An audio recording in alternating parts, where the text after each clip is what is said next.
Hello, and thank you for tuning in to Connections and Directions, our University of Michigan Civil and Environmental Engineering podcast. My name is Michelle Santillan, and I am the CEE Marketing Communications Specialist and host of this series. During our podcasts, we are featuring members of our CEE community and how their work reflects our mission of engineers in service to society. We will be highlighting our strategic directions and our commitment to diversity, equity, and inclusion. CEE's 5 strategic directions are human habitat experience, shaping resource flows, adaptation, automation, and smart infrastructure finance.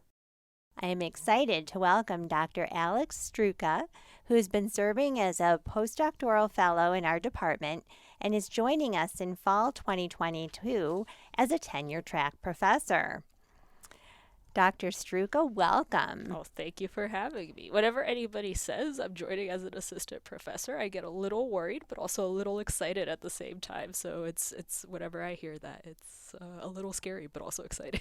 Well, we're excited to welcome you. And if you could tell us a little bit about your background and how your research fits into CEE's strategic directions. Awesome. Yeah, no, I guess where do you want me to start? Like college or even before that, I guess? If you want to start with college, and then we'll kind of go back from there. Yeah. So I was a chemical engineer in college. I was very excited about how we can apply chemistry to solve the world's problems to some extent.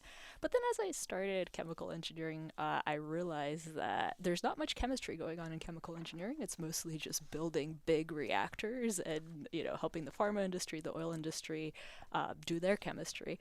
So after that, I switched over to environmental engineering just because I felt like that was a more society-focused engineering field. And I did my PhD at Stanford in basically environmental chemistry. And since then, I've sort of switched and did a postdoc at in environmental microbiology focused on pathogens. And I'm going to be starting a lab here in, a month and a half. So I'm pretty excited about that. And specifically, which one of our strategic directions would you say your work most closely fits into? No, so I get very excited about water scarcity and being able to solve that. So to speak to that a little bit, global scarcity is really a water scarcity is really a global issue where, you have California, for instance, is consistently in drought, as is a lot of the United States.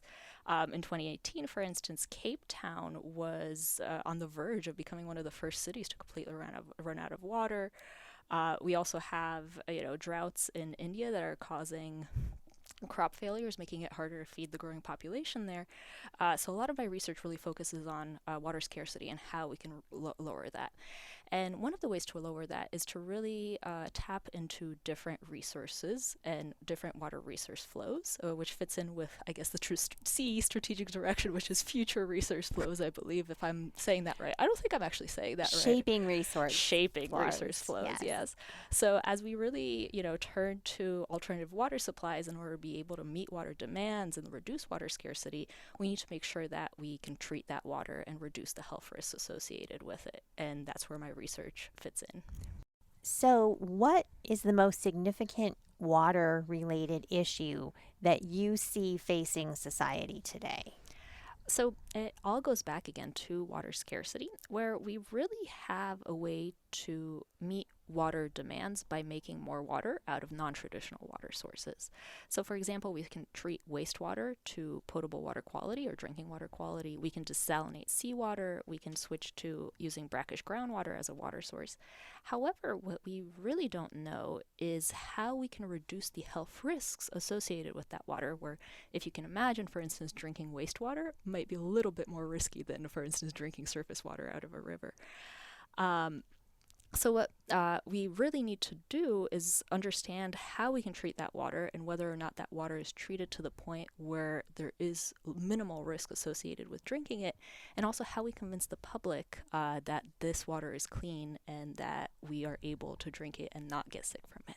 And specifically, what role do you see yourself playing in that process of working with the public and serving society? Yeah, so my lab basically focuses on water chemistry and making sure that we remove contaminants in water. So, both the pathogens, which cause acute health risks, so for instance, diarrheal disease from a different type of bacteria and viruses, and the other part of that is really reducing the chronic health risks caused by water, so removing contaminants such as pharmaceuticals.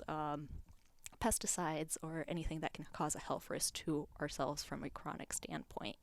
And my lab really focuses on how we can set up our treatments so that these risks are reduced, both of them, so the acute health risks and the chronic health risks, and also how we can reduce the overall cost of treatment so that it is more accessible to potentially underserved communities.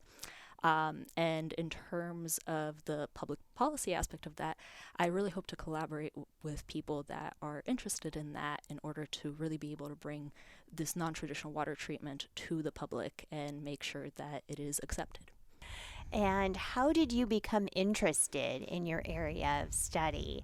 And this is maybe going back farther than college at this point. Where did you have an experience in your life that directed you to go into this area of study? No, I mean, to some extent, I think a lot of faculty and students have this, moment where they decide this is what I want to do. For me, I pretty much kind of stumbled upon it.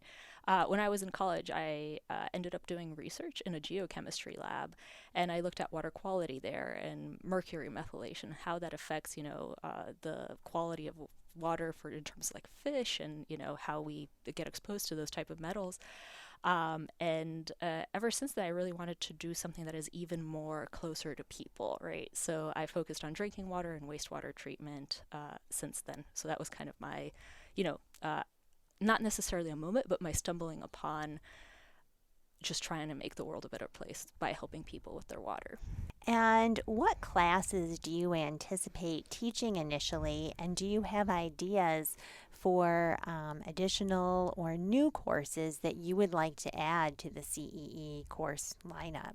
No, so I'm going to be taking over CE 480 and 580, which to, I guess, the listeners that don't know what the numbers stand for, because I also never do, and it's really funny when faculty talk to me about, oh, I'm teaching CE 592, and I'm like, what does that mean? I'm not actually sure. So that's physical chemical water treatment, mostly. So CE 480 is the undergrad version of that, and CE 580 is the grad version of that. And I actually plan to really revamp the undergrad version of that to focus on water reuse and water scarcity, and bring in some ideas from policy in order to make that class interesting to our students. It sounds like it's a very relevant course, certainly for our time. So, Indeed. I hope so. So please, students, enroll. and how do you incorporate diversity, equity, and inclusion into your research and your studies? Yeah, no, so I really love the CE department partially because of the culture of it, and a culture that really promotes diversity, equity, and inclusion, and is able to potentially retain students from underrepresented backgrounds in the department. And a lot of this, I think, came through from our student body, where over COVID, the student body really got excited about promoting diversity, equity, and inclusion within the department and within the departmental culture. So to that, I really focus on helping that culture kind of, be more diverse and inclusive. And I run the mentoring program within the Diversity, Equity, and Inclusion Committee at the department. So we have a program that's really focused on mentoring of students and peer mentoring program, where we try to basically make students feel more included in the community as they start their PhDs, their masters, and potentially in the future their undergraduate education as well. What are some specific activities that the mentors do with the students to advance the DEI initiatives? No, yeah. So in the past year, we actually had a mentoring program that was really focused on peer mentoring group-wise, where we met I think 4 times during the academic year, and played board games together. The students were able to actually we had a person come in from the Career Center, I think. What is the name for the Career Center at Like the big name that they have? I forget. I call them the Career Center, so if they ever hear this, they're going to be upset with me probably. But they spoke about, how to get a nice career after you graduate from the program, and a career that fits. But that's what I mean by nice career. So it was pretty nice, and this was graduate student focused, and we're hoping to expand that to our undergraduates as well. That's wonderful, and especially post-COVID, as students are looking for more opportunities to get involved and to just make connections with other students, faculty members, just people in general. Yeah. I think that's a great timing for that. No, definitely. And to speak to COVID a little bit, I started as a postdoc here over COVID, and I realized how bad COVID was for our student body and our student community, where students that started over COVID never got to meet their peers apart from, on Zoom videos, and then now finally they're getting to meet them. And students that were already in their degree, some of them finished within COVID times and never actually got that graduation, never got, that release of energy and happiness that comes from that. So having, more opportunities to interact on a social level is very important for our department, our departmental culture right now to keep us going. And do you see any additional ways of doing that beyond some of the DEI initiatives that you spoke of? Anything else? I think we're trying our best, right? It's sort of hard over the summer right now where everybody's everywhere to some extent to get together and all see each other. But I believe there's tea time, for instance, this week, right? So we're trying to set up events, I think, as a department that do bring us a little bit closer together in person. So we remember that we're people and not just, little Zoom screens. I think that's a great idea, and I look forward to being a part of, as I would assume most members of the CEE community look forward to those opportunities coming up with the new academic year. Mm-hmm. So that'll be a great chance for people to really get to connect with one another. Is there a general message that you would like to convey to our U of M CEE audience? No, I mean, I guess a general message is kind of hard to think of, but we're a community and we need to maintain our culture, and we're an awesome culture and an awesome community that's very open to new ideas and just continue doing what we're doing and, make progress that way.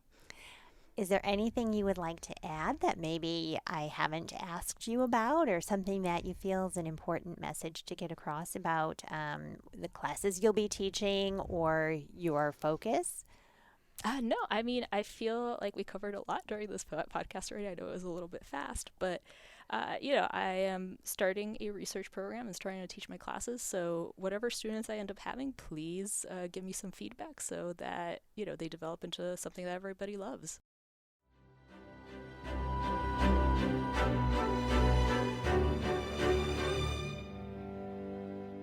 Thank you for listening to our podcast conversation. For more information about jobs, please visit the Michigan Engineering Career Resource Center. For more information about CEE at Michigan, please visit our website at cee.umich.edu.